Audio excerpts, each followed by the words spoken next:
उन्मेष पाटलांनी भाजपला सोडचिठ्ठी दिल्यानंतर गिरीश महाजनांनी जोरदार हल्लाबोल केलाय। याआधी पक्षाने आमदार आणि खासदार केलं, खरं तर त्यांना केलं, मात्र त्यांना आता समजेल की पक्ष सोडल्यावर काय अवस्था होते, असा टोला त्यांनी लगावला। मनसेचे दहिसर विधानसभा मतदारसंघातील उमेदवार राजेश येरुनकर यांनी उमेदवारी अर्ज दाखल केला। यावेळी कार्यकर्त्यांनी पदयात्रा काढत राजेश येरुनकर यांच्या समर्थनार्थ घोषणाबाजी केली। गेल्या काही दिवसांपासून विविध पक्ष आपापल्या उमेदवारांच्या याद्या जाहीर करतायत। आता भारतीय जनता पक्षाने मित्रपक्षांना दिलेल्या 4 जागा जाहीर केलेल्या आहेत। या जागांवर मित्रपक्ष आपले उमेदवार उभे करणार आहेत। विक्रमगड विधानसभा मतदारसंघात जिजाऊ संघटनेच्या रवींद्र खुताडे यांनी देखील उमेदवारी अर्ज दाखल केलाय। यावेळी शहरातून रॅली काढण्यात आली। जागा वाटपाचा विषय प्रत्येक निवडणुकीत शेवटपर्यंत चालतो। लवकरच महाविकास आघाडीतील जागा वाटपाबाबत अंतिम निर्णय होईल, अशी माहिती बाळासाहेब थोरात यांनी दिली आहे। महाविकास आघाडी 180 पेक्षा जास्त जागांवर जिंकणार असल्याचंही त्यांनी म्हटलं। सना मलिक यांच्या विरोधात महाविकास आघाडीकडून फहाद अहमद यांना उमेदवारी देण्यात आलेली आहे। दरम्यान पॅराशूट लँडिंग करून आलेल्या उमेदवाराचा आम्हाला फारसा फरक पडत नाही, असा टोला सना मलिक यांनी लगावला। पाटण विधानसभा मतदारसंघात उमेदवारी अर्ज दाखल करताना शंभूराज देसाई आणि सत्यजित पाटणकर हे 2 प्रतिस्पर्धी समोरासमोर आले। यावेळी शंभूराज देसाईंनी पाटणकरांना शुभेच्छा दिल्या। पुण्याच्या वडगाव शहरी मतदारसंघात राष्ट्रवादीकडून सुनील टिंगरेंनी उमेदवारी अर्ज दाखल केलाय। यावेळी टिंगरेंनी कार्यकर्त्यांच्या उपस्थितीमध्ये जोरदार शक्ती प्रदर्शन केलं।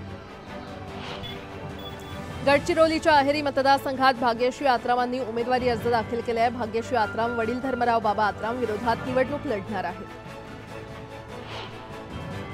चिंचवडमधील महायुतीचे बंडखोर उमेदवार नाना काटे यांनी आपली उमेदवारी कायम ठेवत खासदार अमोल कोल्हेंना आव्हान दिलंय। कोल्हेंनी शरद पवारांना अंधारात ठेवून गौड बंगाल केल्याचा आरोप नाना काटे यांनी केलाय। शिरूरमध्ये महायुतीतून बंडखोरी करत शांताराम कटकेंनी अपक्ष अर्ज दाखल केला। यावेळी कार्यकर्त्यांसह भव्य रॅली काढत कटकेंनी जोरदार शक्ती प्रदर्शन केलं। सातारा जिल्ह्यातील 8 विधानसभा मतदारसंघातील उमेदवारांच्या लढतीचं चित्र स्पष्ट झालेलं आहे। महाविकास आघाडीकडून राष्ट्रवादी काँग्रेस शरदचंद्र पवार पक्ष 5 जागा लढणार आहे, तर महायुतीकडून भाजप 4 जागांवर लढणार आहे।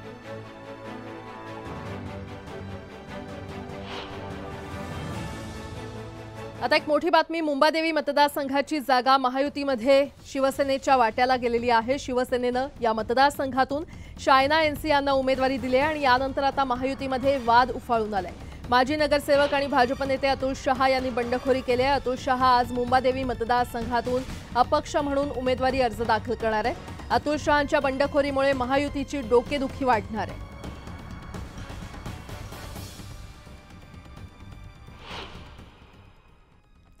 मुंबई विद्यापीठाशी संलग्न विधी महाविद्यालयातील विद्यार्थ्यांना वर्गात 75% उपस्थिती बंधनकारक आहे। नियमाची काटेकोरपणे अंमलबजावणी केली जात नसल्यामुळे जनहित याचिकेवर भूमिका स्पष्ट करण्याचे आदेश उच्च न्यायालयानं मुंबई विद्यापीठाला दिले।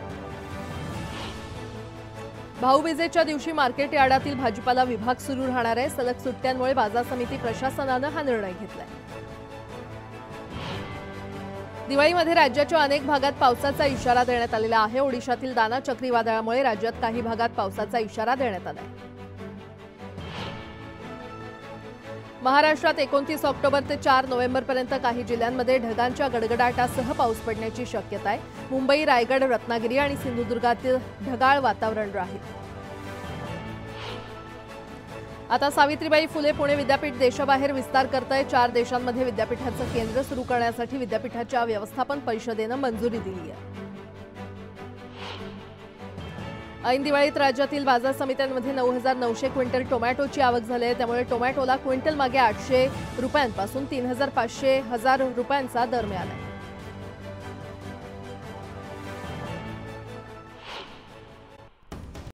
ऐन विधानसभेत सोलापुरात शिवसेनेला धक्का बसलाय। अमोल शिंदेंसह सर्व जिल्हा प्रमुखांनी स्वराज्य पक्षात प्रवेश केलाय। नवापूर विधानसभा मतदारसंघाचे काँग्रेसचे विद्यमान आमदार शिरीष नाईक यांनी उमेदवारी अर्ज दाखल केलाय। यावेळी कार्यकर्त्यांनी मोठी गर्दी केली होती। विधानसभा निवडणुकीत त्रास देण्याचा प्रयत्न केला आणि काँग्रेसचं खच्चीकरण करण्याचा प्रयत्न केला तर गाठ विश्वजित कदमांशी आहे हे अशा शब्दात आमदार विश्वजित कदम यांनी घटक पक्षातील विरोधकांना इशारा दिलाय।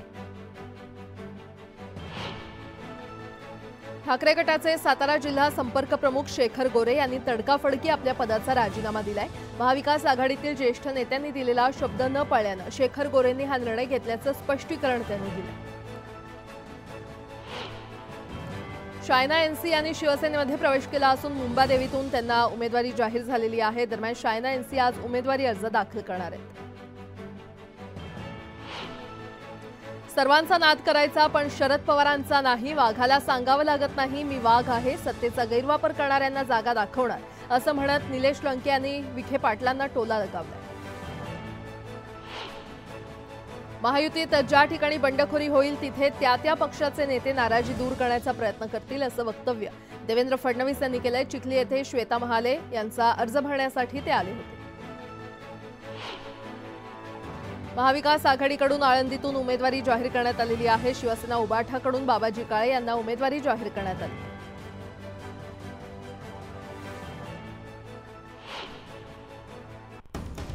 आता एक मोठी बातमी, माजी खासदार गोपाळ शेट्टी यांनी अपक्ष म्हणून निवडणूक लढवण्याची घोषणा केलेली आहे। बोरिवली मतदारसंघातून इच्छुक असलेले गोपाळ शेट्टी यांना भाजपनं तिकीट नाकारले, त्यामुळे शेट्टी हे नाराज झाले असून ते अपक्ष म्हणून निवडणूक लढवणार आहेत। आज ते आपला उमेदवारी अर्ज देखील दाखल करतील। बोरिवलीतून संजय उपाध्याय यांना भाजपनं उमेदवारी दिल्यानं गोपाळ शेट्टी यांचे कार्यकर्ते नाराज झाले।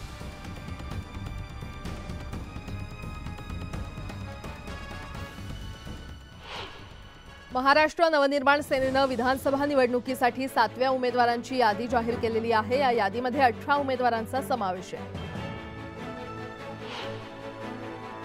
शिवसेनेच्या 15 उमेदवारांची तिसरी यादी जाहीर झाली आहे। 15 मधील 2 जागा मित्रपक्षांना देण्यात आल्यात। मुंबादेवीमधून शायना एनसी तर कन्नडमधून संजना जाधव यांना उमेदवारी देण्यात आली।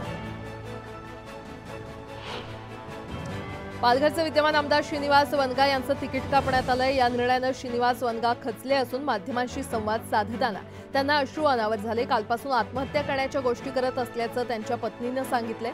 शिंदेंसोबत सुरत गाठणाऱ्या 40 आमदारांपैकी 39 आमदारांनी पुन्हा तिकीट मिळालं, मग माझ्या पतीला तिकीट का नाकारलं असा सवाल त्यांनी केला। तर हेच का माझ्या प्रामाणिकपणाचं फळ असा सवाल श्रीनिवास वनगा यांनी केला। मुख्यमंत्री एकनाथ शिंदे यांनी वनगा कुटुंबियांशी संवाद साधला। फोनवरून मुख्यमंत्र्यांनी वनगा यांच्या पत्नीशी संवाद साधला। विधान परिषदेमध्ये वनगा यांना संधी देणार असल्याचं सीएम शिंदे म्हटले। उबाठाच्या पदाधिकाऱ्यांनी श्रीनिवास वनगा कुटुंबियांची भेट घेतली। वनगा यांच्या पत्नीशी चर्चा करून त्यांना धीर देण्यात आला। श्रीनिवास वनगा यांच्यावर अन्याय झाला असून पक्षश्रेष्ठींनी असा अन्याय करायला नको होता अशी प्रतिक्रिया मार्क्सवादी कम्युनिस्ट पार्टीचे आमदार विनोद निकोले यांनी दिली आहे। छत्रपती संभाजीनगर मतदारसंघातून उबाठा पक्षाचे उमेदवार किशनचंद तनवाणी यांनी माघार घेतली आहे। निवडणूक जिंकू शकलो असतो मात्र आमचीच मोड बांधली गेली नव्हती अशी प्रतिक्रिया त्यांनी दिली आहे। तनवाणी यांनी उमेदवारी मागे घेतल्यानंतर शिवसेनेच्या कार्यकर्त्यांनी बाळासाहेब थोरातांच्या कार्यालयासमोर गर्दी केली। आपण निवडून येणारच, निष्ठेला न्याय मिळाला असं वक्तव्य बाळासाहेब थोरात यांनी केलं। किशनचंद तनवाणी लढणारे आहेत मात्र ते का लढले नाहीत, त्यांच्यावर कुणाचा दबाव होता असा सवाल विचारत अंबादास दानवे यांनी महायुतीवर निशाणा साधला। अचलपूर मतदारसंघात बच्चू कडूंनी जोरदार शक्ती प्रदर्शन केलं। बच्चू कडूंनी आपला उमेदवारी अर्ज दाखल केला। बच्चू कडू 5व्यांदा निवडणुकीच्या रिंगणात उतरले। माढा मतदारसंघातून शरदचंद्र पवार पक्षाच्या अभिजित पाटील यांना उमेदवारी दिल्यानंतर बबन शिंदे आक्रमक झाले। माढ्यातून रणजित शिंदे रिंगणात उतरतील आणि जिंकतीलही असा विश्वास बबन शिंदे यांनी व्यक्त केला।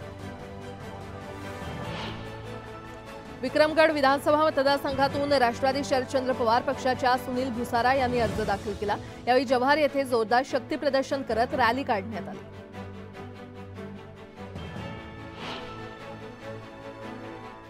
आता एक मोठी बातमी, बारामतीच्या कन्हेरीमध्ये आज राष्ट्रवादी शरदचंद्र पवार पक्षाचे उमेदवार युगेंद्र पवार प्रचाराचा नारळ फोडणार आहेत। महाविकास आघाडीनं बारामतीतून युगेंद्र पवार यांना संधी देऊन अजित पवारांविरोधात त्यांच्या सख्या पुतण्याला उभं केलंय। त्यामुळे राज्यात पुन्हा काका आणि पुतळ्यामधील लढत पाहायला मिळेल। दरम्यान आज होणाऱ्या सभेमध्ये युगेंद्र पवार काय बोलतात हे पाहणं महत्त्वाचं ठरणार आहे।